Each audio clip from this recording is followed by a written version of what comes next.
hey, this is another memo chat. Yeah, actually, I was thinking I don't have like a good intro like you do, Blake. Do you remember what was the thing you used to say about like Heidi Ho Hey or Heidi ho. I don't know. I don't know. Hey, no, no, you had one. You always used to make me Heidly chuckle, Odily. right? No, that wasn't Oakley it. dokley. Anyway, okay. I sorry, I don't know why as the intro was going, I was just thinking about that. I'm like, I This don't is a have like memo a chat, right? That's what we're yeah. doing, right? Yeah, Okay. yeah, yeah. No, no. So we're doing a memo chat Okay, actually, good. picking up on where we left off last week, Uh-huh.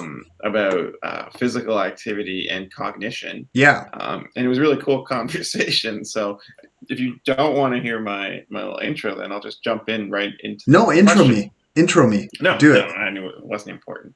Um, my question is, we were just talking before we started this, and you have some recent work that you've done and a publication that's hopefully going to come out really soon, maybe even by the time this gets released. But looking at this exact idea of when you're physically active, how Yeah. does that affect your cognition? So I'm hoping that you'd be willing to tell me a little bit about the work that you've done and how it applies to our memo chat conversation. Yeah. So it's kind of fascinating. In some ways, it applies really tightly, and in some ways, it's kind of a little bit of a diversion. So hopefully, it'll be kind of fun that way. But it's going to fill this interim gap between our just our conversation last week, where we were saying, okay, overall, being more fit seems to benefit your cognition, and then we want to talk, I think, in the future about how, as we grow older, the kinds of activities that benefit cognition as we grow older. And so this is a kind of a mid ground because we finished off talking about kids and a bunch of experiments that were done with kids. And when they did kind of like straight up exercise drills, like running and stuff, that their test performance was, was better. But when they did more play based stuff, that was kind of like more more diverse movement, they had better test scores on certain kinds of cognitive tests. So I'm curious though, because is it because they had more diverse movements, or do you think it was because they were able to freely choose their movements, or a Yeah, combination of both, or who knows, either or? yeah. So I, it's a really good question, and overall, I have a broad hypothesis about motor diversity and cognitive flexibility that is worth discussing a whole different time Okay. because it's its own thing. But in general, I'll just make this statement as part of it. What you'll notice is that as when we're young, that we have incredible motor diversity, and this motor diversity expands and expands and expands until we hit about 24, 25, and then it starts narrowing down. And we also have greater cognitive flexibility, the ability to take up different more um, skills and more different tasks and more different kinds of knowledge and more knowledge areas in that time period, this period of development. And then everything kind of closes down where you have less, you're not thinking in as many different domains, you're thinking more narrowly. And then as we age, and as our motor diversity declines, there's a correlating decline in our cognitive flexibility. And this is just part of our development across the lifespan, right? And it's correlational, and it doesn't mean that one leads to the other. But I've started wondering, okay, is that the case? And I do want to do some investigation. And this investigation that I was doing was a little bit pointed at that, but it was pointed at some other things altogether. So that's what I'm Okay. saying. Okay. So what was the main point of what you were trying to investigate then? Well, I was curious because these kids who had these 10-year-olds who did this open skilled play based approach to tennis, or there was another, they did this testing afterwards, and they performed really well. And so I thought, okay, let's take guys who have to do it, okay, who have to Hmm. do some kind of thing that's really, it's kind of, Like it's not like just running on a treadmill, that's or it's, complex and diverse that's right. movements. And so, Thomas, and actually, maybe you can explain a little bit about this. I took these guys, these soldiers, and I made them run on this obstacle course that we have, and it's called the Can Leap course. And can you explain a little bit about the Can Leap course, because you actually know more about it than I do. Yeah, so we like to actually call it a mobility course rather than an obstacle course, Sure, but exactly. it just because it tests a soldier's mobility across a series of different tasks. So some of them are simple tasks like going through a hatch, just a hole, as to simulate a vehicle like a tank, for example. You're crawling through tunnels, simple stuff like just sprinting, going up and down stairs, up and down ladders, jumping over obstacles that are in your way, going through windows, doing some soldier-based tasks like a tactical approach type of thing where you go down to a prone position lying on the ground, and then you get up and run in a diagonal direction. So you're trying to make yourself a little bit less vulnerable as you're approaching a threat. There's also a balance beam obstacle or task, crawling. You can either low crawl like on your belly or just more of a high crawl like a traditional type of crawl. And then climbing over walls is the last obstacle. So we have what we would call an outer and an inner courtyard wall. So basically a high wall and a low wall. And all of these obstacles are timed together to see how quickly a soldier or a person can complete these tasks. Did you mention going through windows? Yep.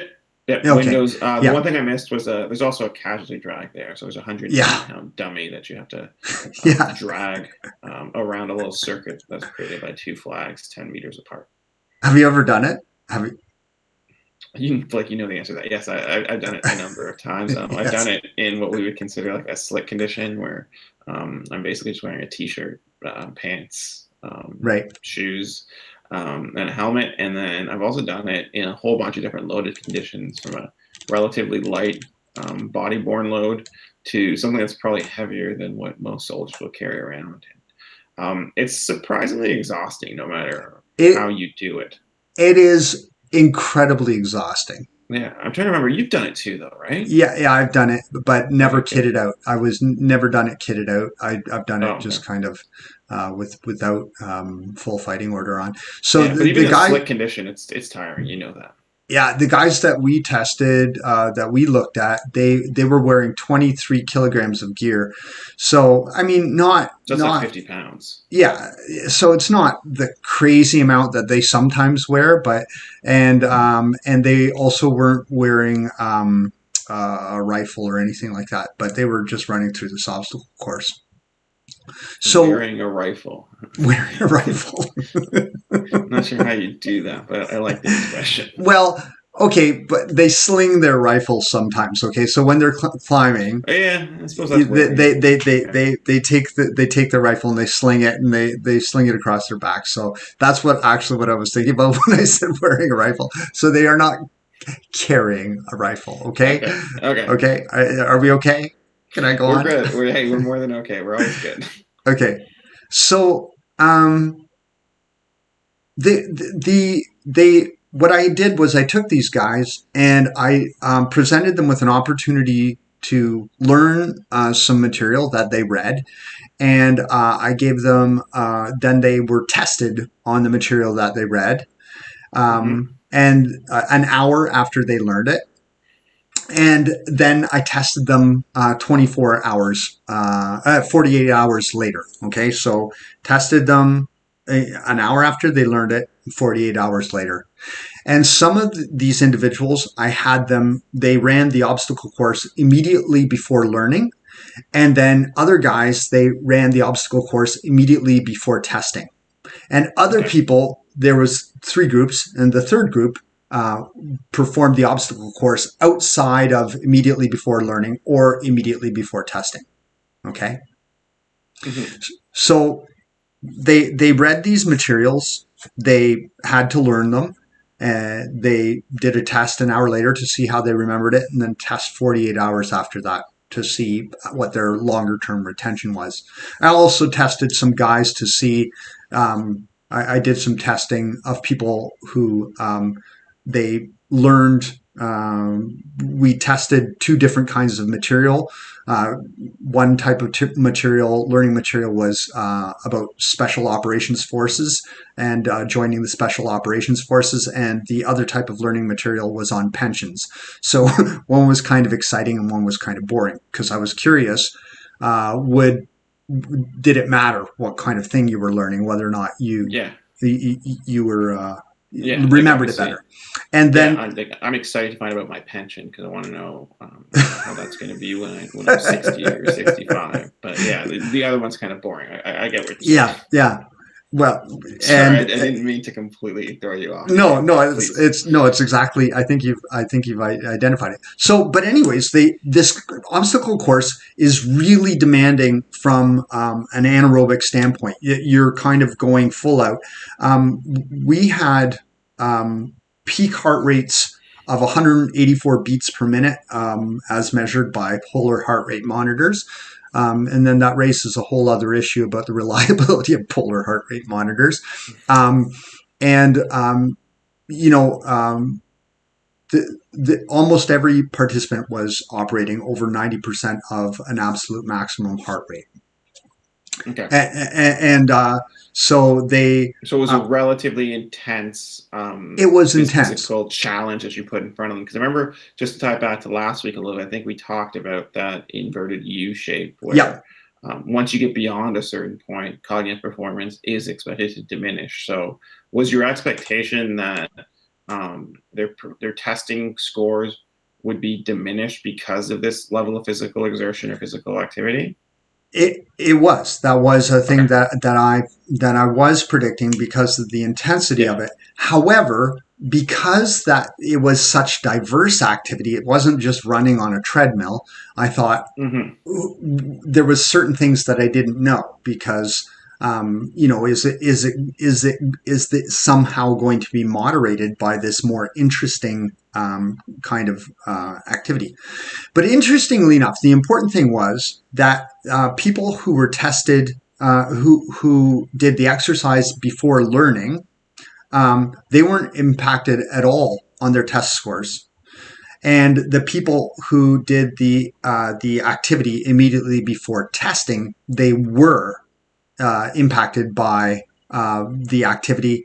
But 48 hours later, when outside of that period, without any exertion immediately before, everybody scored the same. Both the people who did the activity before the learning and the people who did the activity before the testing. So the lesson here, I mean, the big take home is, don't do parkour immediately before an exam, but you can do it before class, right? So Before you learn, not before you have to that's right. recall or perform. Okay. Yeah. Yeah. That's So really cool actually to know. yeah, and I mean, it has implications for, say, like, let's say a firefighter tries to learn something immediately before the test of going out, and like if they're just a beginning firefighter and they go out and they're trying to learn, and then they have to do this, carrying all this hose and carrying it up ladders and maybe doing a casualty drag and all this stuff, and trying to remember the things that they've been taught that are important for saving this person's life. That's a hard time to remember it. It's because the memories haven't consolidated yet. There Hmm. there isn't that kind of ability to recall, and the we're not entirely sure, because we didn't test for blood lactate levels, but we think that there was probably some interference. That there was some of the things that come in your body from doing anaerobic, like that high intensity activity, that we think that those metabolites interfered with their cognition. It's kind of a complicated sequence of events, but that's our Yeah. guess. Okay, so that's good because that was actually the first question I had was mechanistically, what did you think was happening there? But I think you've answered that. So Yeah. my next question is going to be, and again, I'm not a psychologist by any stretch. So I don't have a huge background in this, but I know a little bit enough to sound unintelligent, I guess. So I'm going to ask this question, and hopefully you can spin it into something that's you can speak to. But I know there is an idea in cognition when it comes to like state dependencies, and if you learn something in a certain state, you can recall or perform that in the same state better than um, not learning it in that state. So Right. in terms of your experimental design, um, I'm just trying to recall what you said. So basically, you said that if they, and then I'll throw the results in too. So if you said if they were did engage in the physical activity before they learned, and then didn't engage in physical activity before they had to perform, they performed better. If they did not engage in physical activity before they learned, but had to engage in physical activity before they were tested, they Yeah. performed worse. Presumably, you had a control condition Yes, that you're comparing it to where there's no physical activity whatsoever. that's correct. And then, did you have a condition where they did physical activity before they learned as well as before they were tested? And if so, how are their results compared to those two other test conditions as well as the control? Right. So, no, didn't do it before and Oh, okay. before learning, before testing. And so, what you're talking about is there's this thing in learning with it's all learning is highly context dependent. Yes. So, and it's exactly what you said. If you learn always if you're always learning in the classroom and you test in that same classroom, you have a better chance of remembering the material than if you learn in one classroom and then test in a completely different lecture Exactly. hall. Like it's things as simple as that. And Hmm. and so that, or if you always learn tired and then Yeah. you test tired, you're Yeah. more likely to perform well than if you learn refreshed and then test tired, Or right? like So caffeine, for example, if you drink coffee while you're exactly, studying, you should drink exactly. coffee before you test. And so I'm wondering, my question is, do you think that type of mechanism is at play, or am I way off on that? It's certainly possible that had they done the activity beforehand, that they would have. But the one thing that it doesn't explain is that they all performed 48 hours later. They all performed equally. All three groups.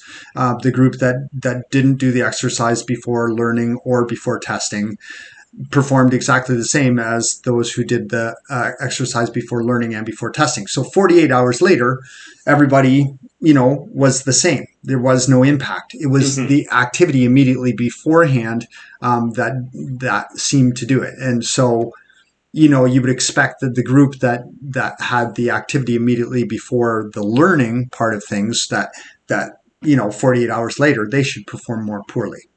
So Okay. it really does seem to point to this idea that the proximity of the exercise to the exposure period would drive up lactate levels, and this is known. There's some studies by Coco and others in starting in 2009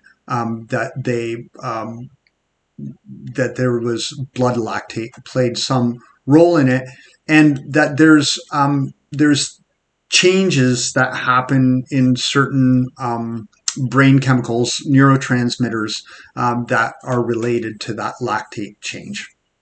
Yeah. So, Um, Getting back to your initial question, though, and I understand like the research environment you work in because I work in the exact same research environment, so do I do understand you? it's not possible to do I this. I have But not run into you in the halls in forever. yeah, I say over a year. Um, Wow, crazy. so we're running out of time, so I guess I'm gonna try and make this really quick. Yeah. To answer your initial question, I think ideally you would want to be able to design a study if you're looking at the complexity of the physical activity. you'd want something because like you mentioned that potentially the lactic acid buildup or the lactate buildup Yeah, is what would modulate the cognitive performance. But I don't think you've gotten to the point where you can address the question about the complexity of the activity, because I think you'd ideally want to design an experiment where you control the intensity of the physical activity, but you would want like a control condition where they would just be running on a treadmill or doing some sort of like simple strength training exercise to be physically exerted to the same level, but have yeah, a simpler task, and then like use that as a control against the complex task. yeah, and that's exactly that's That's what you because want to do, I'm guessing. yeah, yeah, it is. It's exactly what I Yeah, want to do. And there, with the can leap, what did you call it? Agility course. Did what? mobility course. Mobility Mobility. course. With the can leap mobility course specifically, there hasn't been specific cognitive measures that have been taken on people on what the course does to you. But there was some researchers looked at people walking around and stepping over 15 centimeter high traffic cone obstacles. And and if you walk on a very narrow path or even a wide path, it's considerably more demanding just walking around obstacles. And Hmm.